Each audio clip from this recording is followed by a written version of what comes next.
നടി ആക്രമിച്ച കേസിൽ അങ്ങനെ ആദ്യമായി ഇരയായിട്ടുള്ള അതിജീവിതയായിട്ടുള്ള ഈ നടി സമൂഹ മാധ്യമത്തിലൊരു പോസ്റ്റ് പങ്കുവയ്ക്കുകയാണ്. അതിലേറ്റവും പ്രധാനപ്പെട്ട ഒരു ഭാഗം എന്ന് പറയുന്നത് നിയമത്തിൻ്റെ മുൻപിൽ ഈ രാജ്യത്തെ എല്ലാ പൗരന്മാരും തുല്യരല്ല എന്നൊരു വാചകമാണ്. അതിനോടൊപ്പം ഒരാളുടെ കാര്യത്തിലേക്ക് അടുക്കുമ്പോൾ മാത്രം ഈ കേസ് അതുവരെ കൈകാര്യം ചെയ്തു വന്ന രീതിയിൽ നിന്നും മാറ്റം സംഭവിക്കുന്നു എന്നുള്ള കാര്യമാണ്. അതിനോടൊപ്പം തന്നെ ചേർത്ത് വായിക്കേണ്ട ഒരു കാര്യമാണ് മഞ്ജു വാര്യർ ഇക്കാര്യത്തിൽ നടത്തിയിരിക്കുന്ന ഒരു പ്രതികരണം. അത് നടിയുടെ ഈ ഒരു പോസ്റ്റ് സമൂഹ മാധ്യമങ്ങളിൽ വന്നതിന് ശേഷമാണ് നടിയെ പിന്തുണച്ചുകൊണ്ട് പറഞ്ഞ ഒരു സ്റ്റേറ്റ്മെൻറ്റാണ്. ഇതിൻ്റെ ഗൂഢാലോചനയിൽ പങ്കെടുത്ത വ്യക്തി പുറത്ത് പകൽ വെളിച്ചത്ത് കറങ്ങി നടക്കുന്നത് ഭയമുണ്ടാക്കുന്നു എന്നുള്ളതാണ് മഞ്ജു വാര്യർ പറഞ്ഞിരിക്കുന്ന സ്റ്റേറ്റ്മെൻറ്റ്. എന്താണ് ഇക്കാര്യങ്ങളോടുള്ളൊരു പ്രതികരണം? നടിക്കത് പറയാനുള്ള അവകാശമുണ്ട്. കാരണം അവർ അതിജീവിതയാണ്. അവരാണ് 2 മണിക്കൂർ ഈ അതിക്രമം നേരിട്ടത്.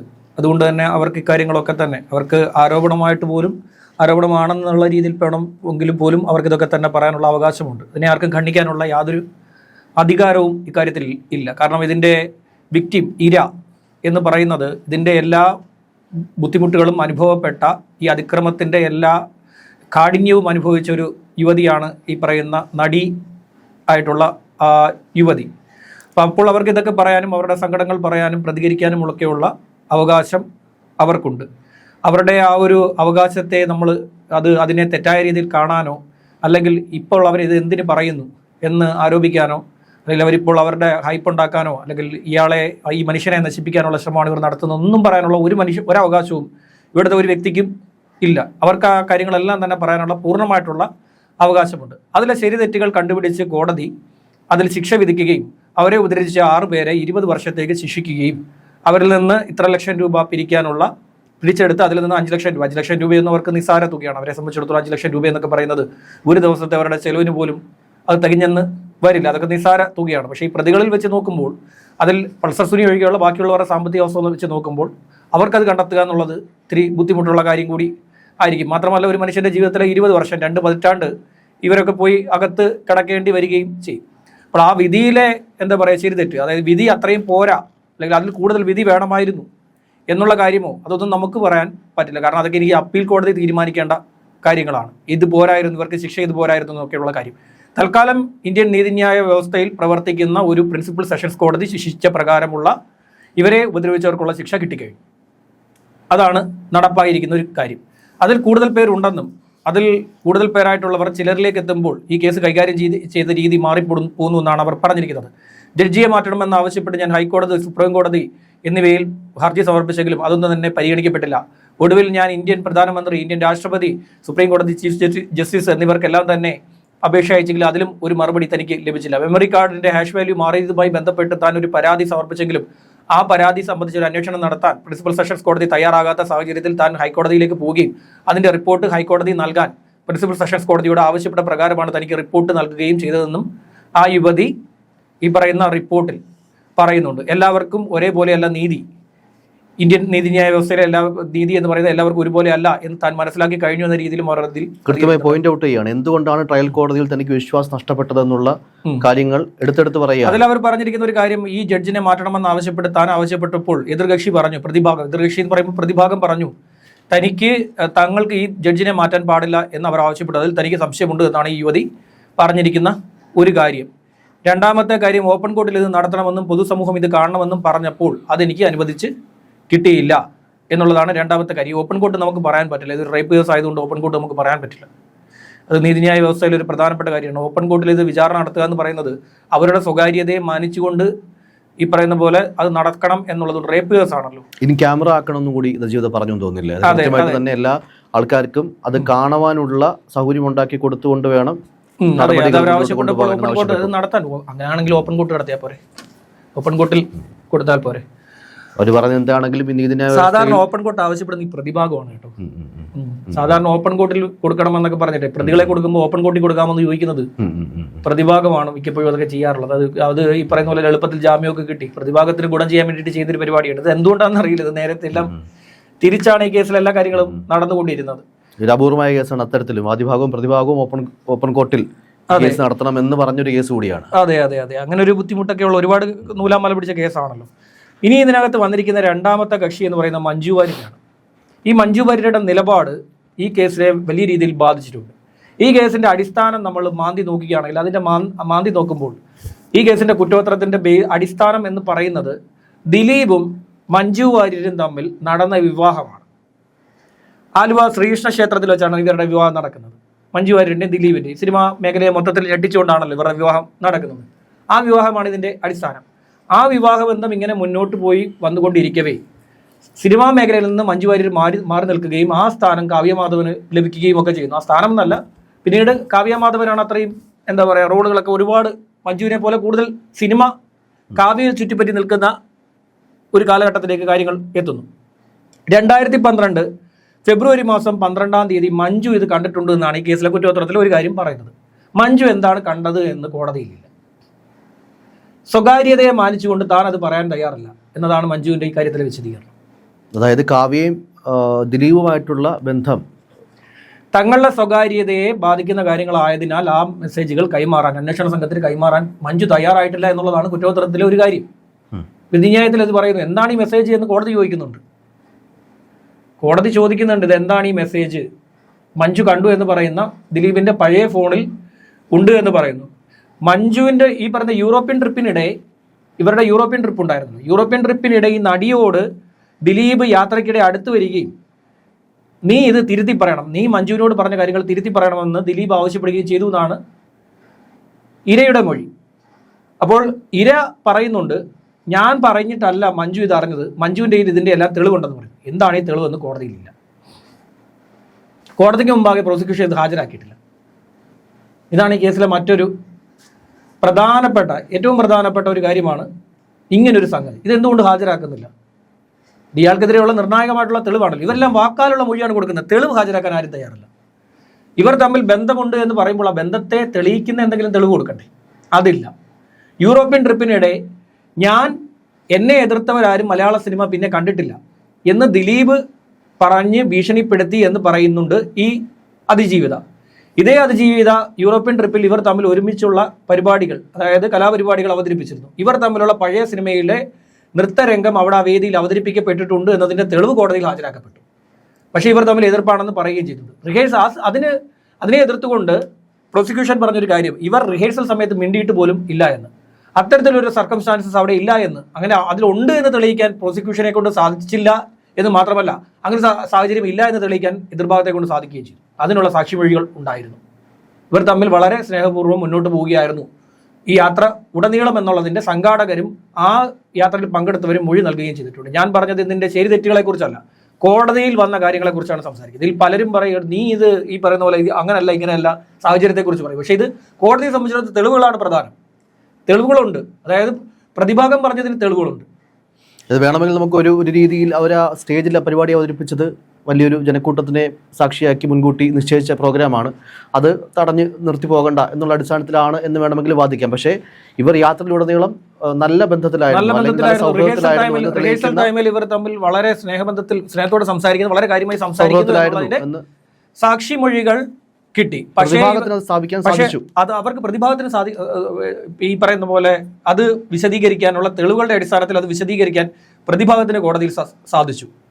പക്ഷേ വാദിഭാഗത്തിന് അത് പ്രോസിക്യൂഷനെ കൊണ്ട് അത് പറ്റിയില്ല. പ്രോസിക്യൂഷനെ കൊണ്ട് ഇവർ ഭീഷണിപ്പെടുത്തി എന്നുള്ളൊരു സാഹചര്യം അവിടെ ഉണ്ടായിരുന്നു എന്ന് തെളിയിക്കാൻ പറ്റിയില്ല. അതിൻ്റെ ഏറ്റവും പ്രധാനപ്പെട്ട കാരണം അന്ന് ഇവർക്കൊപ്പം ഏറ്റവും അടുത്ത സൗഹൃദം പങ്കിട്ടിരുന്ന യുവതിയായിട്ടുള്ള താരം, ആ താരം ഇവർക്കൊപ്പം യാത്ര ചെയ്യുകയും ഉടനീളം ഇവർക്കൊപ്പം ഉണ്ടെന്നിരിക്കെ ആ യുവതി പോലും ഇത്തരം ഒരു സാഹചര്യം ഇവർ പങ്കിട്ടതായി ഇല്ല. ആ യുവതി ഇത് അറിഞ്ഞിട്ടില്ല എന്നാണ് പ്രോസിക്യൂഷൻ പറയുന്നത്. അങ്ങനെയാണെങ്കിൽ ഇപ്പം ഞാനും ജയശങ്കർ ഒരേ കാലഘട്ടത്തിൽ ഒരു വിദ്യാഭ്യാസ സ്ഥാപനത്തിൽ പഠിച്ചവരാണ്. അപ്പം നമ്മൾക്കിടയിൽ നല്ല സൗഹൃദം ഉള്ള സമയത്ത് എന്തെങ്കിലും ഒരു പ്രശ്നം എനിക്കുണ്ടായി കഴിഞ്ഞാൽ ഞാനത് സ്വാഭാവികമായിട്ട് രഹസ്യമായിട്ടെങ്കിലും ജയശങ്കറിനോട് പറയുമല്ലോ. ആ ഒരു സാഹചര്യം, അങ്ങനെ ഒരു സാഹചര്യമേ ഉണ്ടായിട്ടില്ല.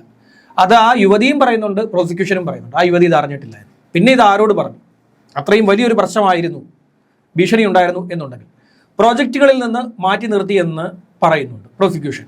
ഇതിന് ശേഷം ദിലീപ് ഇടപെട്ടുകൊണ്ട് പ്രോജക്റ്റുകളിൽ നിന്ന് മാറ്റി നിർത്തിയത്. ഏത് പ്രോജക്റ്റ്, ആരുടെ പ്രോജക്റ്റ് ഇല്ല. അതിജീവിത ഭാഗമാകേണ്ട പ്രോജക്റ്റുകൾ ദിലീപ് തടഞ്ഞു എന്ന് പറയുന്നുണ്ട്. ഏത് പ്രോജക്റ്റ്, ആരുടെ പ്രോജക്റ്റ്? ഒരു പ്രോജക്റ്റ് എന്ന് പറയുമ്പോൾ അതൊരു എന്താ പറയുക, അതൊരു മൊത്തത്തിൽ ക്രിയേറ്റ് ചെയ്യും. ഒരു സംവിധായകൻ, ഒരു പ്രൊഡ്യൂസറും കാര്യങ്ങളും എല്ലാം ഉണ്ടായിരിക്കുമല്ലോ, മുൻകൂട്ടി കമ്മിറ്റ് ചെയ്തൊരു. അതെ, ആ ഒരു പ്രോജക്റ്റിൽ ആരുടെ അത് വേണ്ടേ? എനിക്കൊരു തൊഴിൽ സ്ഥാപനം ജോലി നിഷേധിച്ചു എന്ന് ഞാൻ പോയി ഒരു പരാതി ലേബർ കോർട്ടിൽ എന്താ പറയുക, അനാവശ്യമായി എന്നെ ഒരു സ്ഥാപനം പുറത്താക്കി എന്ന് പറയുന്നു. കോടതി ലേബർ കോർട്ട് എന്നോട് ചോദിക്കുന്നു ഏത് സ്ഥാപനം ചോദിക്കുമ്പോൾ ആ സ്ഥാപനം വേണ്ടേ? ആ സ്ഥാപനം, അങ്ങനെ ഒരു സ്ഥാപനം ഉണ്ടായിരിക്കണമല്ലോ. ഇത് അങ്ങനെ ഒരു സ്ഥാപനമില്ല, അങ്ങനെ ഒരു പ്രോജക്റ്റ് ഇല്ല. പ്രോജക്റ്റ് ഇല്ലാത്തല്ല, അങ്ങനെ ഒരു പ്രോജക്റ്റിനെ കുറിച്ച് പറയുന്നില്ല. പ്രോസിക്യൂഷൻ പറയാൻ തയ്യാറായില്ല. പറയാൻ തയ്യാറായില്ല. ആ ഒരു ഡയറക്ടറേറ്റുടെ പേര് പറയാൻ തയ്യാറല്ല. ഈ പ്രോജക്റ്റ് ഇല്ല. ഇതൊക്കെ പിന്നെ എങ്ങനെയാണ് കണ്ടുപിടിക്കാം? ഇതാണ് ഇതിൻ്റെ പ്രധാനപ്പെട്ട രണ്ടാമത്തെ പ്രശ്നം. ഇനി ഒരു പ്രശ്നമുള്ളത് ഇവർക്ക് ഒപ്പം കൂടിയിരിക്കുന്നത്, ഞാൻ പറഞ്ഞല്ലോ, ആദ്യമേ പറഞ്ഞു, അതിജീവിതയ്ക്ക് ഇതൊക്കെ പറയാനുള്ള പൂർണ്ണമായിട്ടുള്ള അവകാശം അവർക്കുണ്ട്. കാരണം അനുഭവിച്ച മുഴുവൻ അവരാണ്. പുറത്തു നിന്ന് കാണുന്ന നമ്മളോ അല്ലെങ്കിൽ കേസ് അന്വേഷിച്ച DYSPയോ ഒന്നുമല്ല ഇത് നേരിട്ടത്. അവർ എന്ന് പറയുന്ന വ്യക്തി അസ്വാഭാവികമായിട്ടുള്ളൊരു സാഹചര്യത്തിൽ അവർ വിശ്വസിച്ച് കയറിയ ഒരു ഡ്രൈവർ അടക്കമുള്ളവർ കരുതിക്കൂട്ടി പ്ലാൻ ചെയ്ത് അവരെ തട്ടിക്കൊണ്ടുപോവുകയും എറണാകുളം പോലുള്ള ഒരു നഗരത്തിൽ 2 മണിക്കൂർ അവരെ വാഹനത്തിൽ തടഞ്ഞു വെക്കുകയും ഒക്കെ ചെയ്ത് അവരെ ഉപദ്രവിച്ച ഒരാളാണ്. അവർക്ക് ഇതൊക്കെ പറയാനുള്ള അവകാശമുണ്ട്. അവർക്ക് വിമർശിക്കാനും അവർക്ക് നീതി കിട്ടിയില്ല എന്നുള്ള തോന്നുകയാണെങ്കിൽ അവർക്ക് സങ്കടം പറയാനും ദുഃഖം പറയാനും ഒക്കെയുള്ള അവകാശമുണ്ട്. അവരെ തന്നെ പോസ്റ്റിൽ പറയുന്ന പല പരാമർശങ്ങളും ദിലീപിന് നേരെ തന്നെയാണ്. ദിലീപ് തന്നെയാണ് ഇതിന്റെ ആസൂത്രകൻ എന്ന് അതിജീവിത എപ്പോഴും വിശ്വസിക്കുന്നു എന്നുള്ളത് തന്നെയാണ് ആ പോസ്റ്റുകളിലെല്ലാം തന്നെ പറഞ്ഞിരിക്കുന്നത്. അതിജീവിതയ്ക്ക് അത് വിശ്വസിക്കാം. പക്ഷേ കോടതിക്ക് വേണ്ടുന്ന തെളിവുകളാണ്. എന്തുകൊണ്ട് നിങ്ങൾക്കൊപ്പം നിൽക്കുന്നവർ ഈ തെളിവുകൾ കൊടുക്കാൻ തയ്യാറാവുന്നില്ല? നിങ്ങൾക്ക് അകമഴിഞ്ഞ പിന്തുണ നൽകുന്ന ഓരോരുത്തരും ഇത് തെളിവ് കൊടുക്കാൻ തയ്യാറാവണ്ടേ? അവരൊക്കെ തന്നെയല്ലേ ഇത് പറഞ്ഞു വെച്ചത്. അവർ ഓരോരുത്തരും സാക്ഷികൾ എനിക്കതറിയായിരുന്നു ഇതറിയായിരുന്നു എന്ന് പറഞ്ഞു വെക്കുമ്പോൾ വെറുതെ പോയി കോടതിയിൽ പറഞ്ഞാൽ മതിയോ? ഇതെല്ലാം ആരോപണങ്ങൾ മാത്രമായി കോടതിക്ക് പരിഗണിക്കേണ്ടി വന്നു. കാര്യം തെളിവ് വേണ്ടേ? തെളിവില്ലാതെ എന്തെങ്കിലും ചെയ്യാൻ സാധിക്കുമോ? മഞ്ജുവിനെ സംബന്ധിച്ചിടത്തോളം മഞ്ജു 34-ാം സാക്ഷിയാണ്. 34-ാം സാക്ഷിക്ക് തെളിവ് ഹാജരാക്കിയിട്ടില്ലെന്ന് കോടതി പറയുന്നുണ്ട്. 34-ാം സാക്ഷി കോടതി തെളിവ് ഹാജരാക്കിയിട്ടില്ല. പിന്നീട് ഇപ്പോൾ ഇവർ പോസ്റ്റ് ഇട്ടതിന് തൊട്ട് പിന്നാലെ തന്നെ ഈ പറയുന്ന പോലെ കടന്നൽക്കൂട്ടം ഇളകി. കടന്നൽക്കൂട്ടം എന്ന് പറയുന്നത് ഇവരെ ഇങ്ങനെ വെച്ചുകൊണ്ട് സ്ഥാപിത താല്പര്യങ്ങൾ നടപ്പാക്കാൻ ശ്രമിക്കുന്ന ഒരു വലിയ കടന്നൽക്കൂട്ടം ഈ സിനിമാ രംഗത്തുണ്ട്.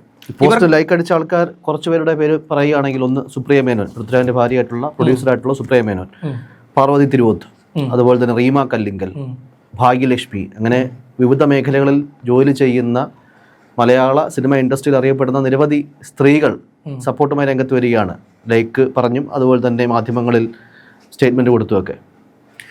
അതെ, ഒരുപാട് പേര് പൃഥ്വിരാജ് ഷെയർ ചെയ്തിട്ടുണ്ട്. സുപ്രിയ മേനോൻ ഷെയർ ചെയ്തിട്ടുണ്ട്. പിന്നെ റിമ കല്ലിങ്കൽ, അഹാന കൃഷ്ണ, ജുവൽ മേരി, പാർവതി തിരുവോത്ത്. ഇതിൽ ശരിക്കും പറഞ്ഞാൽ പാർവതി തിരുവോത്ത് ഒരുപാട് മണ്ടത്തരം കാണിച്ചു വെച്ചിട്ടുണ്ട്. അവർക്ക് ഒരുപാട് നന്നായിട്ട് അഭിനയിക്കാൻ അറിയാവുന്ന ഒരു യുവ നടിയായിരുന്നു ഈ പാർവതി തിരുവോത്ത്. അവരെ ഒരു നടി ഇതെല്ലാം കൂടെ പറഞ്ഞ് ഇളക്കി ഒരു സംഘടനയൊക്കെ രൂപീകരിച്ച് അവരവരുടെ പാട്ടിന് പോയി. അവർക്ക് ഒരുപാട് സിനിമയുണ്ട്. ഈ പാവത്തിന് നല്ലൊരു നടിക്ക് സിനിമ ഇപ്പോൾ കുറഞ്ഞു പോയി. അതായത് സിനിമ ഇല്ലെന്നല്ല ഞാൻ പറയുന്നത്, അവർക്ക് കിട്ടേണ്ട ഒരുപാട് ക്യാരക്ടറുകൾ ബാക്കിയുള്ളവർക്ക് അടുത്തേക്ക് പോവുകയാണ്. അതുപോലെ നമ്മൾ നേരത്തെ പറഞ്ഞ പോലെ പൊതുസമൂഹത്തിൽ ചർച്ച ചെയ്യപ്പെടുന്നത് ദിലീപായിട്ട് അവരെ ഒതുക്കി എന്നുള്ള രീതിയിൽ ഇത് വിശ്വസിക്കുന്ന വലിയൊരു ഭാഗമുണ്ട്. ദിലീപൊന്നുമല്ല ഒതുക്കിയത്. ദിലീപിന് അങ്ങനെയുള്ള റോളൊന്നും ഇപ്പോൾ ഇല്ല. ദിലീപിന് ഇപ്പോഴും ഈ പറയുന്ന പോലെ എല്ലാവരും പറയും ദിലീപ് ഭരിക്കുന്നുണ്ട്, ദിലീപാണ് സിനിമ ഇൻഡസ്ട്രി നിയന്ത്രിക്കുന്നതെന്നൊക്കെ പറഞ്ഞാലും ദിലീപിന് അങ്ങനെ ഒരു റോളൊന്നും സിനിമയിലില്ല. ദിലീപിൻ്റെ ഒക്കെ റോൾ ഉണ്ടായിരുന്നു. ഒരു കാലഘട്ടത്തിൽ മലയാള സിനിമയെ ദിലീപിനെ കൊണ്ട് നിയന്ത്രിക്കാൻ പറ്റുമായിരുന്നു. ഇപ്പോൾ ഒന്നും നടക്കില്ല. ദിലീപിനെ കൊണ്ടൊന്നല്ല, ഒരു കോക്കസിനെ കൊണ്ടും പൂർണ്ണ അർത്ഥത്തിൽ നിയന്ത്രിക്കാൻ പറ്റില്ല. ഈ പറയുന്ന പോലെ മുംബൈയിൽ പണ്ട് കാലത്ത് ഓരോ ഡോണുകൾ ഉയർന്നു വരും, കുറച്ചു കാലം ജീവിക്കും. അത് കഴിയുമ്പോൾ അടുത്ത ഡോൺ വരുന്നവർ ഈ ഡോൺ പോകും. പണ്ട് മുംബൈയിലുണ്ടായിരുന്ന ഇപ്പം ഗ്യാങ്ങിൽ തന്നെ ഒരു നേതാവ് പിന്നെ ഉദയം ചെയ്യും. അതിങ്ങനെ മാറിക്കൊണ്ടേ.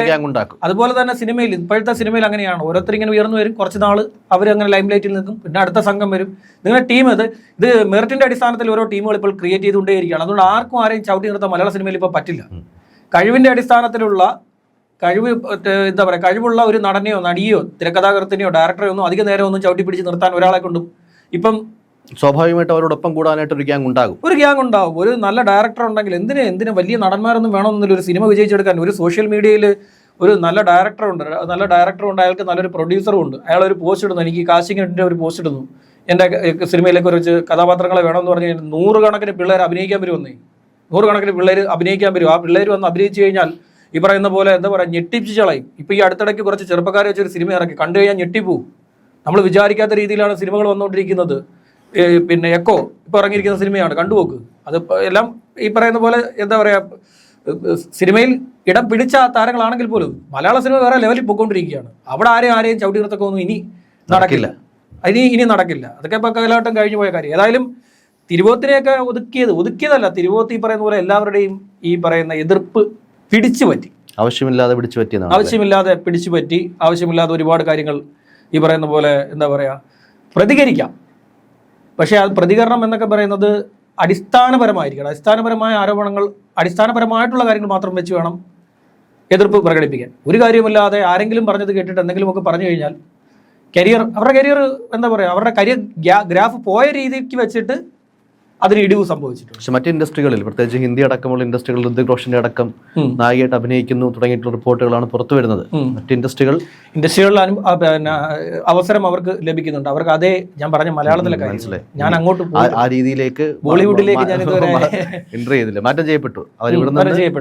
ഏതായാലും ഇവർക്കൊപ്പം നിന്നവരാരും ഈ പറയുന്ന പോലെ തെളിവ് ഹാജരാക്കാൻ തയ്യാറായിട്ടില്ല. തെളിവ് ഹാജരാക്കുക എന്നുള്ളതാണല്ലോ വേണ്ടത്. ഇവർക്ക് നീതി മേടിച്ചു കൊടുക്കുക എന്നുള്ളത്, നിങ്ങൾ കോടതിയിലാണ് നീതി മേടിച്ചു കൊടുക്കേണ്ടത്. നിങ്ങൾ പുറത്തിറങ്ങി തലയിലൊരു റിബണും കെട്ടിക്കൊണ്ട് പുറത്തിറങ്ങി എന്താ ഞാൻ അതിജീവിതയ്ക്കൊപ്പമാണെന്ന് പറയുകയല്ല വേണ്ടത്. നിങ്ങൾക്ക് അറിയാവുന്ന കാര്യങ്ങൾ നിങ്ങൾ കോടതിയിൽ പറയണമായിരുന്നു. അതിന് തെളിവുകൾ ഹാജരാക്കണമായിരുന്നു. നിങ്ങളുടെ പക്കൽ എന്തൊക്കെ, നിങ്ങൾക്കാണല്ലോ തെളിവുകൾ കിട്ടുക, നമുക്ക് തെളിവ് കിട്ടില്ല. കാരണം നമ്മൾ ഈ ഇൻഡസ്ട്രിയുടെ ഭാഗമല്ല. നിങ്ങൾക്ക് എളുപ്പത്തിൽ തെളിവുകൾ കിട്ടും. ഇവർ തമ്മിൽ ശത്രുതയുണ്ടായിരുന്നു, നിങ്ങൾക്ക് തെളിയിക്കാൻ എളുപ്പത്തിൽ സാധിക്കുമായിരുന്നു. നിങ്ങൾക്ക് അറിയാവുന്ന ആളാണല്ലോ, നിങ്ങൾക്ക് ഏറ്റവും അടുത്ത് ഉള്ള ഒരാളാണ് ഈ അതിജീവിതയുടെ പക്കൽ നിന്ന് തന്നെ എന്തെങ്കിലുമൊക്കെ തെളിവുകൾ ഉണ്ടെങ്കിൽ അത് മേടിച്ച് കോടതിയിൽ ഹാജരാക്കിയിരുന്നെങ്കിൽ ഇത് കോടതിയിൽ ഈ പറയുന്ന പോലെ നിങ്ങൾ പറയുന്ന തരത്തിലാണ് കാര്യങ്ങളിൽ തെളിയിക്കപ്പെടില്ലായിരുന്നു. ഇതൊന്നും പറയാതെ ഞാൻ അതിജീവിയുടെ പുറകിലാണെന്ന് പറഞ്ഞിട്ട് രാവിലെ കഴിഞ്ഞ ദിവസം പോലും ചേട്ടൻ പറഞ്ഞത് വെച്ച് പറയുകയാണെങ്കിൽ മാനവീയം വീതിയിൽ വലിയൊരു ആൾക്കൂട്ടം ഉണ്ടായി. അവൾക്കൊപ്പം എന്നൊരു ടാഗ്ലൈൻ വെച്ചിട്ട് അവളെ സപ്പോർട്ട് ചെയ്യുന്ന ആൾക്കാരാണ് ഞങ്ങൾ എന്ന് പറഞ്ഞുകൊണ്ട് വലിയൊരു ആൾക്കൂട്ടം തടിച്ചുകൂടി. അതിൽ സംവിധായകനായിട്ടുള്ള ബാലചന്ദ്രകുമാറിന്റെ ഭാര്യ പോലും ഒരു ഞെട്ടിപ്പിക്കുന്ന എന്ന് മാധ്യമങ്ങൾ പറയുന്നൊരു സ്റ്റേറ്റ്മെന്റ് നടത്തി. അതായത് ബാലചന്ദ്രകുമാറിന് കൃത്യമായ ബോധ്യമുണ്ടായിരുന്നത് കോടതിയിൽ നിലനിൽക്കില്ല, ഈ കേസ് അവൾക്ക് നീതി കിട്ടില്ല എന്ന് പറഞ്ഞിരുന്നു. ഞാനാണ് ഈ കാര്യങ്ങൾ പറഞ്ഞുകൊണ്ട് ബാലചന്ദ്രകുമാറിനെ അത്രയും വൈകിപ്പിച്ചത്, ഈ സത്യങ്ങൾ വെളിപ്പെടുത്താനായിട്ട് എനിക്ക് ഭയമുണ്ടായിരുന്നു. പക്ഷേ എൻ്റെ ചേട്ടൻ ധൈര്യത്തോടു കൂടി മുന്നിട്ടിറങ്ങി, പക്ഷേ അതിന് ഫലമുണ്ടായില്ല എന്ന രീതിയിൽ വളരെ വൈകാരികമായി അവർ പ്രതികരിച്ചു. പക്ഷെ അവരാരും ഈ പറഞ്ഞതുപോലെ കോടതിയിലോ ആ സമയത്ത് മറ്റു മാധ്യമങ്ങൾക്ക് മുന്നിൽ പ്രത്യക്ഷപ്പെടാനോ തയ്യാറായില്ല. ഞാനത് കഴിഞ്ഞ ദിവസം തന്നെ പറഞ്ഞല്ലോ, അത് ബാലേന്ദ്രകുമാറിൻ്റെ സിനിമയിൽ ദിലീപ് അഭിനയിച്ചിരുന്നെങ്കിൽ ഇതൊന്നും തന്നെ ബാലേന്ദ്രകുമാർ പുറത്തു കൊടുക്കത്തില്ല. ഞാൻ പറഞ്ഞു, ഇതെല്ലാം സ്ഥാപിത താല്പര്യമാണ്. ഓരോരുത്തർക്കും അവരുടേതായിട്ടുള്ള താല്പര്യങ്ങളുണ്ട്. ആ താല്പര്യങ്ങൾ നടക്കാതെ വന്നപ്പോഴാണ് അവർ ഓരോരുത്തരായി ഇതിനോട് പ്രതികരിക്കാൻ ഇറങ്ങി തിരിച്ചത്. ഇവരൊക്കെ തന്നെ സ്ഥാപിത താല്പര്യങ്ങൾ, പലരും സ്ഥാപിത താല്പര്യത്തിന്റെ അടിസ്ഥാനത്തിലാണ് ഇതിൽ പ്രതികരിച്ചുകൊണ്ടിരിക്കുന്നത്. ബാലേന്ദ്രകുമാർ ഈ വിഷയം ഉണ്ടാക്കാൻ കാരണം ബാലേന്ദ്രകുമാറിന്റെ സിനിമയ്ക്ക് ഡേറ്റ് കൊടുത്തില്ല. ഇത് ഇൻഡസ്ട്രി അന്വേഷിച്ച് നോക്കിയാൽ ആർക്ക് വേണമെങ്കിലും പോയി അന്വേഷിക്കാം, ഏത് മനുഷ്യൻ വേണമെങ്കിലും പോയി അന്വേഷിക്കാം. ഇൻഡസ്ട്രിയിൽ ഇദ്ദേഹത്തിന് ഡേറ്റ് കൊടുക്കാമെന്നിരിക്കെ ഇദ്ദേഹത്തിന് ഡേറ്റ് കൊടുക്കാതെ നാദൃഷയ്ക്ക് ഡേറ്റ് കൊടുത്തു. ഇതാണ് അദ്ദേഹത്തിന്റെ വിരോധത്തിന്റെ കാരണം. നാദൃഷ ഡയറക്റ്റ് ചെയ്യുന്ന സിനിമയ്ക്ക് പിന്നെ ഇദ്ദേഹം ഡേറ്റ് കൊടുത്തു. അതാണ് ഇദ്ദേഹത്തിനുണ്ടായ ഏറ്റവും വലിയ ദേഷ്യത്തിന്, ഇവർക്ക് പക തോന്നാനുള്ള കാരണം. അത് ദിലീപ് അഭിനയിക്കാൻ തയ്യാറാവുകയാണെങ്കിൽ സ്വാഭാവികമായിട്ടും അദ്ദേഹത്തിൻ്റെ ഗ്രാൻഡ് പ്രൊഡക്ഷൻസ് ഈ സിനിമ പ്രൊഡ്യൂസ് ചെയ്യും. ഡയറക്ടർക്ക് വലിയ പണിയൊന്നുമില്ല. നല്ല 2-3 അസോസിയേറ്റ്സ് ഉണ്ടെങ്കിൽ നല്ല രീതിയിൽ സിനിമ ഉണ്ടാകും.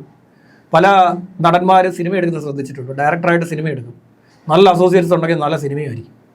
കാര്യം അസോസിയേറ്റ്സ് ആ പണിയെടുക്കുന്നത്. നടൻ ഡയറക്ടർ എന്നുള്ള പേരിൽ മാത്രമേ ഉണ്ടാവുള്ളൂ. നല്ല പിള്ളേരുണ്ട് അസോസിയേറ്റ് ചെയ്യാൻ. നമ്മുടെ ഈ പണം ഉണ്ടെങ്കിൽ നമുക്ക് ഒരു ഡയറക്ടർ എന്നുള്ള പേരിൽ ഒരു തൊപ്പിയും വെച്ച് ഒരു ചാരി കസേരയിട്ട് ഇരുന്നാൽ മതി. നല്ല തിരക്കഥയുണ്ടെങ്കിൽ പിള്ളേർ നല്ല രീതിയിൽ നല്ല സിനിമ ഉണ്ടാക്കിയെടുക്കും. നാളെ നമുക്ക് പോയിട്ട് ഏതെങ്കിലുമൊക്കെ താരനിശയിൽ പോയിട്ട് അവാർഡ് മേടിക്കാം, മികച്ച സംവിധായകനുള്ള അവാർഡ്. ശരി.